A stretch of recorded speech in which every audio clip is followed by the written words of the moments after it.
Well, my name is Austin T. Moore. I'm a musician. I was in rehab for a year, and during my stay there, I worked on an album, and I have my new single out, which is New Man, which was kind of the, what you call it, summary of my stay and my journey to who I am now. So I started at UMHC. I came from YDC, which is York Development Center, but it's really a detention center. And I was lucky and fortunate to get there. And I had a pretty bad job at Subway. Manager was pretty mean to me and stuff, and because I really did want to work and put time in, but I couldn't handle the stress of that job. So one of the caseworkers actually reached out to Miss Emily, and apparently I left a weird voicemail where I was like, yeah, this is Austin. Do you have a job? I don't know. I don't remember it all, but that's how it shifted, just looking for a new job. And now I'm here after like 10 years. Not really, 6 years. Vaguely, I remember us working in the coffee shop, and it's kind of an exciting new experience. I felt very honored to be the first youth and have that drink written up. And, there was a lot of fun times.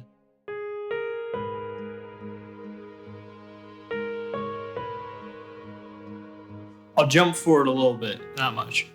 But if you see me right before rehab, and then when I first started here, there's a steady decline. Miss Emily, she has her hands tied.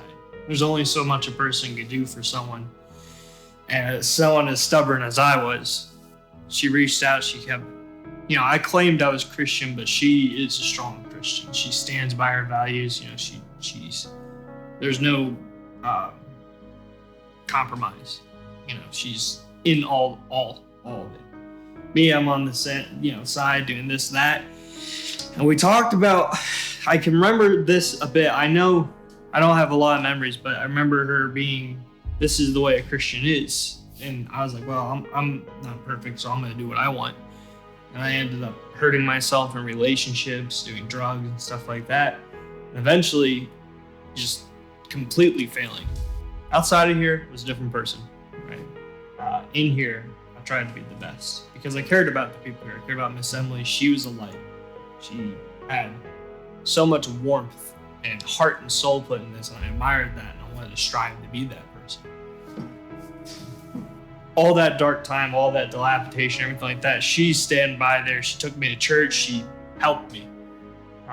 And she let me in her house, go to her family, eat food with them. Just did not give up on me when a lot of other people did. So the program was good at the beginning, but I didn't want to fully commit. But luckily, Miss Emily didn't give up, because if she did, I'd probably be dead. I'd definitely be dead. Seeing Austin in the lower times was just, it was really hard because, I love him like he's one of my own kids, and just that helpless feeling of not being able to take the pain away or fix it or do what needs to be done, but also knowing that he had to experience, he had to be willing to do the work and to get away from the unhealthy life that he was living. It was very painful at times to see him in those situations, and some of which he put himself into. Finding out he's in rehab, I think for me, it was a huge relief to know that. I think the biggest thing was that he kind of surrendered to the thought of, needing that help, needing that rehab, coming to that conclusion that I'm going. That was such an answer to prayer. I knew that it would be painful to go through rehab. I knew that, it's probably not the most enjoyable place to be, but it was such a relief, and I felt so comforted to know that he was in a good place and getting the care and the rehabilitation that he needed and being exposed to the Lord in a deeper level. So I was in addiction, and during my addiction, I wasn't level-headed. I wasn't in my state of mind, but music brought out who I really was. And I found with a lot of other people who are struggling with the same thing, when they connect to an art like music or writing, or anything like that, they are able to express what their soul really wants to say.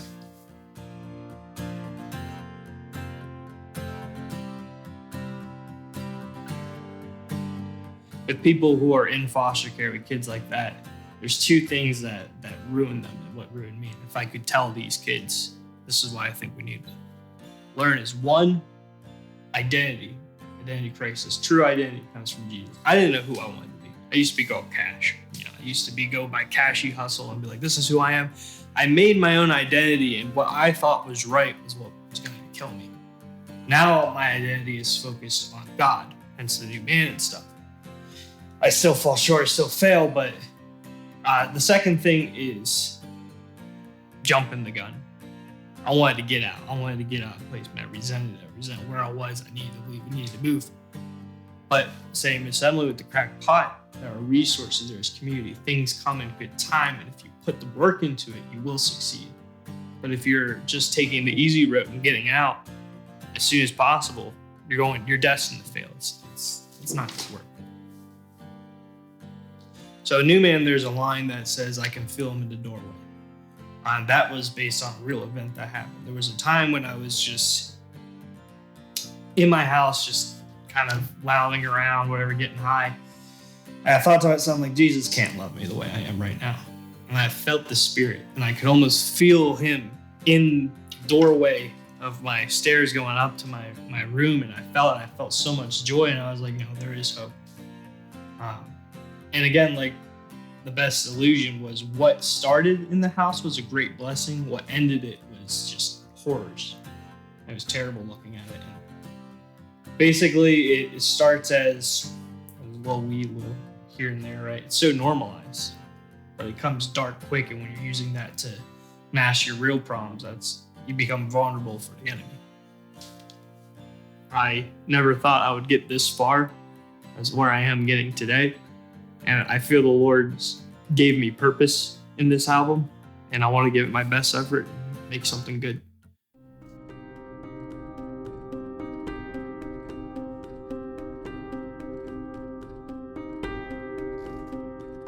I didn't know what to expect. All day, the day has just been continuing to. Yeah.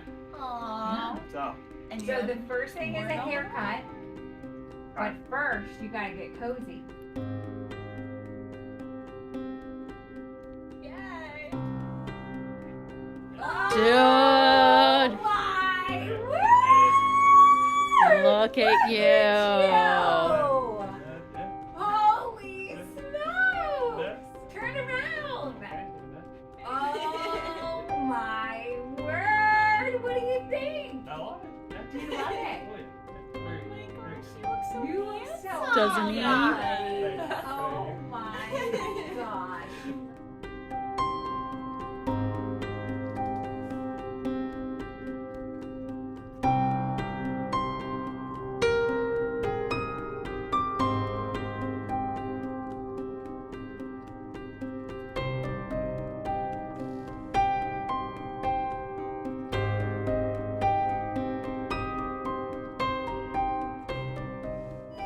We're not going to scream as loud as we did before. Here, put your stuff down and get yourself straightened up here. Okay, amen. These are the pants. So you're going to want to check all this when you're getting dressed. There we go. What do you think? Do you see yourself? Not yet. Hopefully. Look out, ladies. Hey, man. It was nice to see the potential I had and who I really wanted to be. Going out, going through that spa experience and getting clothes and things, and kind of a fresh start. I have a wardrobe, I have order. I'm starting to get closer to that new man, and that was a really big step. That was kind of what cemented what this whole thing has been about.